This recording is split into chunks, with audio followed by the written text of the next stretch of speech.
ఆ, అందరికీ నమస్తులు. మనం వేసవి సెలవుల్లో భాగంగా ఈరోజు 40వ రోజు, 40వ పద్యం, జూన్ నెల 2వ తేదీ. ఈరోజు మనం అకారాది క్రమంలో పా పాకు దీర్ఘమిస్తే పాతో మొదలయ్యేటటువంటి పద్యాన్ని నేర్చుకున్నాం.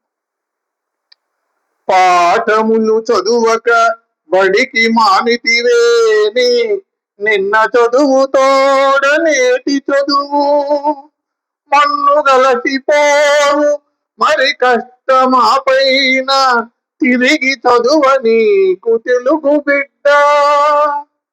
మరోమారు, పాఠములు చదువక బడికి మానితివేని, నిన్న చదువు తోడ నేటి చదువు మన్ను గలసిపోవు మరి కష్టమా పైన, తిరిగి చదువ నీకు తెలుగు బిడ్డ. దీని భావం, పిల్లలు అప్పుడప్పుడు బడికి నిలిచిపోతూ ఉంటారు.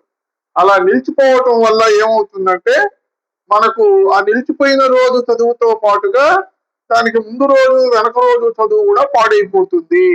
దీన్ని అంతటినీ కూడా మళ్ళా చదవాలంటే నీకు మరింత కష్టం అవుతుంది. కాబట్టి బడికి నిలవకుండా వెళ్ళమని శతకకర్త నార్ల చిరంజీవి గారు తెలియజేస్తున్నారు.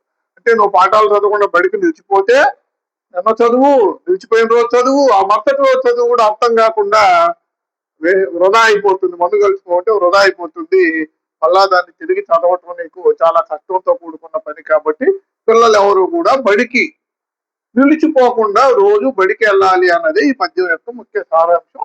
నేను చెప్తాను, మీరు అనుసరించండి. పాఠములు చదువక బడికి మానితివేని, నిన్న చదువు తోడ నేటి చదువు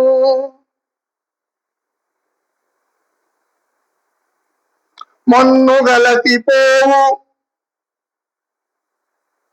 మరి కష్టమా పైన, తిరిగి చదువ నీకు